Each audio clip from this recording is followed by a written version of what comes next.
Eddie, I believe we could write a screenplay. Yeah, I kind of liked the movie. I think that Tom Hardy's Venom is adorable. But this movie sort of plays like that's what happened. Like Eddie and Venom wrote this screenplay because like this version of Venom himself, the film is all over the place, directionless, frivolous, and very silly, but also funny, charming, and when you least expect it, surprisingly moving. Like when the going got tough, did I actually start to tear up a little bit? I did. I couldn't believe it. But just the first time. The second time, when they had the wistful ending, it was a little bit too much. And in fact, my press screening audience broke out into hysterical laughter at the movie. I was like, oh man. And as we've discussed before, how you leave a movie is usually how you'll remember, the feelings you have when you leave a movie is how you'll best remember it. Like Napoleon Dynamite had that amazing ending sequence, which is why I think, it had such a strong reaction to the film, even though I don't think the rest of the film was quite as good. So the ending is pivotal, and this movie has a really stupid ending. But anyway, it's been a long journey. And at one point during the movie, Eddie comments that he and Venom have been together for a year. Venom thinks it's a long time, but I'm like, just a year? That's been a difficult year. Because in reality, it has been a 6-year journey for Mr. Tom Hardy. And the movie very much plays like that, with Eddie wondering about his life choices and Tom Hardy perhaps wondering about his career choices. But they both come to the same conclusion. You can't go back, so you've got to play the cards that you're holding. I did like the Vegas sequences as well. Not too many of them, but it was a nice little jolt of adrenaline for the movie just when it needed it. And I have to say, that kind of point in your life is a very powerful and relatable message, particularly for adults. And it's one of the parts of the film that gives it the heart that I speak of. All right, so the movie, it's not horrible, actually. I was surprised, but then I thought Morbius was okay. So you know your tolerance level for Sony Spider-Man-less movies, right? And some of them I've really disliked, but some of you asked me about where this stood in the trilogy, and I liked the first Venom. I thought it was very good, and this is nowhere near as good as that film. That one still remains the best one. But this is a vast improvement over the second installment, which was bad. So that's nice, and also this has a third act that comic book fans, at least, will geek out over. So many symbiotes, that's all I'll say. I think it's important to say, because I was going to say a little later in the review, but I feel if they teased that more in the ad campaign, maybe more people would go and see the movie in theaters. They look surprisingly good. That was cool. So little Knull, though. Ridiculous to include him in the film if this was as little as they were going to have. I mean, it's like they did it just to do it. They were like, we did Knull, suckers. Yeah, peace out, biatch. And you're like, okay. Also, are those knockoff Marvel sparkle circles? I think they are. Wow. The Sony corner of the Marvel Universe truly has no shame. It's like that relative that you're obligated to invite to family events, but you wish you didn't, and then you spend the whole time apologizing for them. I couldn't believe that they knocked off Marvel sparkle circles. Like, couldn't they at least... I don't know, like they're supposed to be getting along. I'd be like, can't you at least let me use the actual sparkle circle? Kevin Feige's like, no. So they're like, okay, it'll be a Marvel golden smoke circle, I guess. It was so silly. All right, now like the first Venom, this trilogy continues to exist as if it were still in the 90s of comic book movie making. No universe building, no bigger picture, just a wild ride, man, and, comic book references. And done very like winking at the camera, being like, oh, there it is, nerd. And you're like, yay. I was like, man, it kind of still works. And I guess, not every movie needs to be part of a bigger story. I was like, that's right. Back in the day, not all things were connected. But I think with today's comic book cinematic universes and complex, detailed streaming shows, it's so good. Fans expect it. We enjoy it. And, come on. So Venom The Last Dance often feels pointless, which is, I think, frustrating, especially if you are a comic book fan, because Spider-Man has one of the richest comic book landscapes in all of comic bookdom, up there with Batman. So the fact that he can't build his own cinematic universe because now Tom Holland's Spider-Man really only wants to be in the MCU. And so Sony has no hero for all the villains that they still have the rights to exclusively. Like, Ryan Coogler wanted to use Kraven and he couldn't, which was, look what we're getting. And as we've been saying, then just go use Andrew Garfield. He wants to do it. I think Sony is like, maybe Tom Holland will change his mind. And they keep wasting time and burning characters, thinking, we're just going to kind of exist in a holding pattern for when Tom Holland maybe will make one of our Spider-Man movies. Like, he's not going to do it. Get over it. He's never coming over here, especially because you keep making it worse and worse.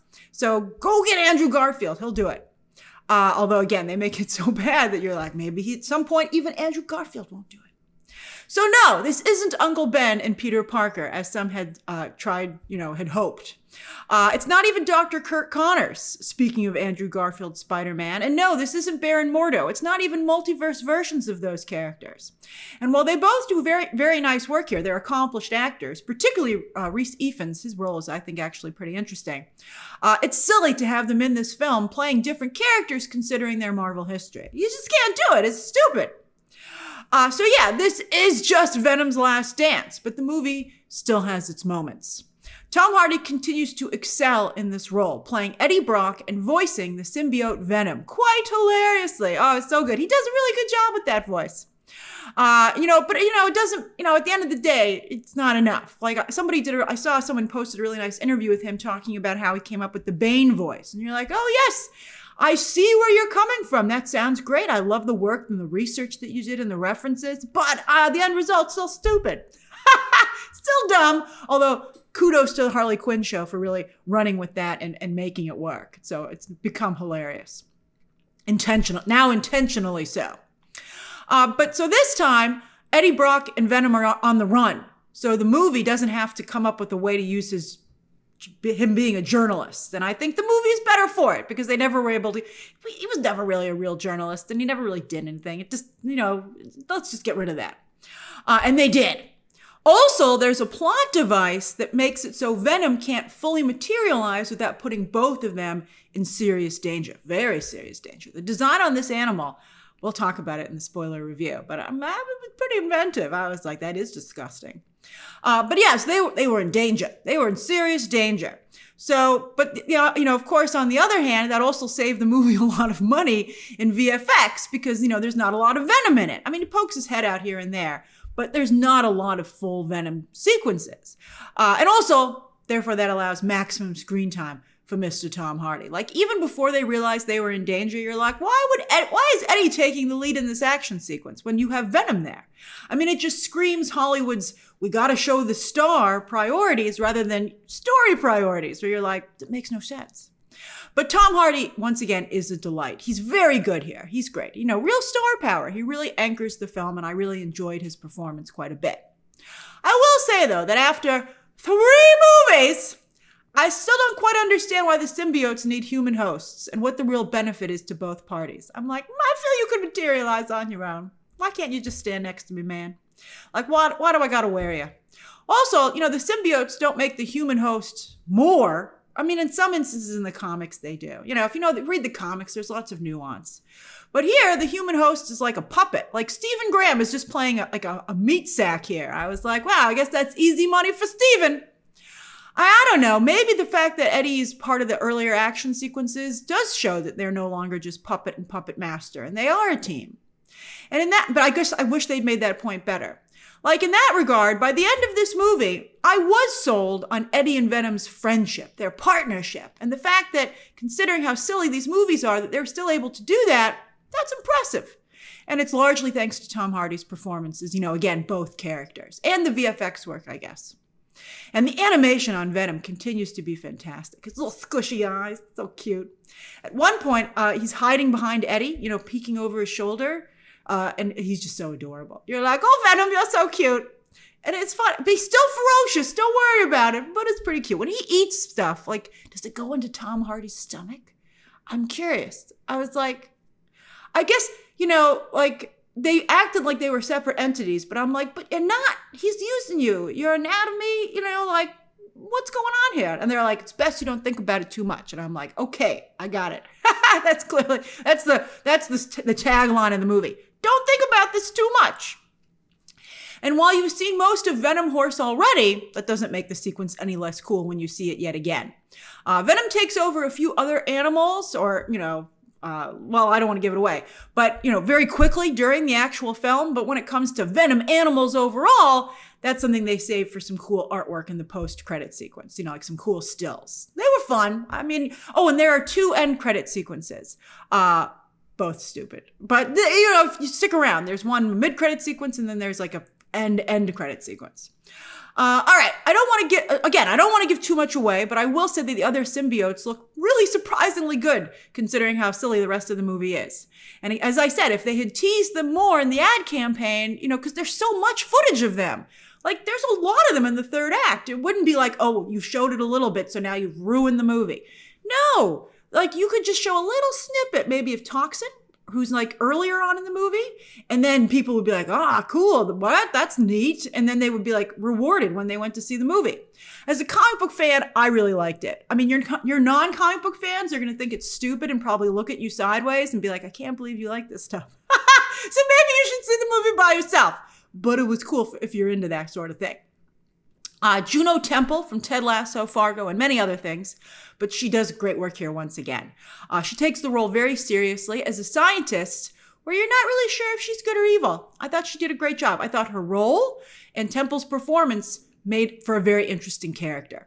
Clark Bacco also does a nice job as someone else who works at the facility, while British actor Chiwetel Ejiofor does his best angry American tough guy impersonation. He was like, and I was like, that's funny. It's fine, I mean, it's not a very nuanced role. Yes, Rex Strickland, you hear them say like, hey, Strickland, and you're like, is that from the comics? And it is from the comics, but it's an Easter egg in name only. I actually really liked the Reese Ifans hippie family sequences. That was a cute thing that they added into the movie. I liked it. And I'm glad they found a way to incorporate Mrs. Chen. Although again, with the sexy dancing with Venom, I was like, Eddie, what's going on here? And you do realize that Venom is using your body, right? But they were a cute couple. Kelly Marcel, who wrote the first 50 Shades movie, which I actually thought was not bad, and co-wrote Saving Mr. Banks, one of my favorite films of all time, and she wrote all the Venom movies, including the bad second one. But here she gets to step up and she's also the director. And she does a fine job. I do want to point out that I do appreciate that she wrote some really strong female characters here. And that was nice. Not only were they cool and had cool sequences, but they were, nuanced and had some dynamics to them, dynamics. So I like that. And that was nice. But as a director, there are no great or inventive camera angles or anything like that. Although I did like this particular deployment of Strickland's troops. I was like, that's pretty cool. And she does a solid job with the action sequences all the way through the film, which of course is vital for a film like this. But so I would say that overall, Kelly Marcel can get the job done, but she doesn't excite me as a director. Nothing here excited me, really, right? But it was pleasant enough. That's how I would describe this movie. It was pleasant. There is absolutely no reason to see Venom The Last Dance. Maybe to see the symbiotes in action, the other symbiotes, right? But if you do go, I think you'll have an okay time. I think in the back of your head, though, because I felt this way, you'll be like, I kind of wasted my time. Like, this was not time well spent. So I wouldn't go out of my way to see Venom The Last Dance. If you have time to fill, if you're like, I'm going to waste it anyway, this is a fine way to fill it. I mean, like, if you like this kind of stuff and you're a comic book fan and you've watched all these movies at this point, you know exactly what I'm talking about, right? Just go in with your eyes wide open. Know what you're doing. So that's my non-spoiler review, a little spoilery, but in the service of getting you maybe to see the movie, of Venom The Last Dance, where the first film was so successful that it sent Sony on a downward spiral to try and duplicate that success. They became obsessed. But now that even Venom itself is tapping out, it's like, can't take it anymore. Maybe Sony will too. After Craven, oh my gosh. They have Miles Morales right now animated, but they could move him to live action, which they do plan to do. Andrew and Toby, right? Because again, Tom Holland doesn't want to come over here. He's like, I don't know her when it comes to Amy Pascal. He's like, save me, Kevin. And anyway, Amy Pascal, I mean, I don't know. It's hard. I like Amy Pascal. She's done some great stuff, Spider-Man and outside of Spider-Man. I mean, the Sony email scandal was bad. But, people can change, and she's produced some really great films, but then also she has her name on stuff like this. So you're like, Amy, what are you doing? But yeah, anyway, They have Andrew and Toby and the upcoming Spider Noir show with Nicolas Cage, which is filming right now, which, I'll take. Let's get back to Spider-Man. Spider-Man is the point of all of this, and it's just too stupid not to have him. All right, so it's like a little bit, we've been talking about it. It's like the Penguin show without Batman or Agatha without Wanda, So, I mean, it's fine. Those shows are obviously both much better than this movie. But, All right, so what do you think? Share your thoughts down below. Subscribe today. And of course, as always, you can check out some more videos right now.